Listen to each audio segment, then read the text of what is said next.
त्याला साया बाबा जुमदेवजीला साथ कोणाची होती? भगवंताची होती.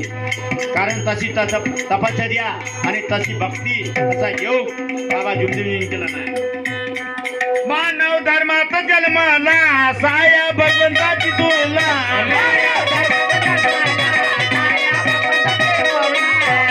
गेले तू पाळण्या सांगे धनराज बाळाला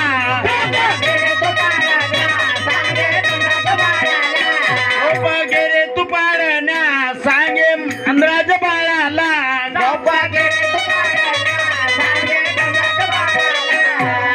गीत गाऊनी झोपविते ओ गीत गाऊनी झोपविते बाळा रे तुला एक झोका दे झोका दे झोका दे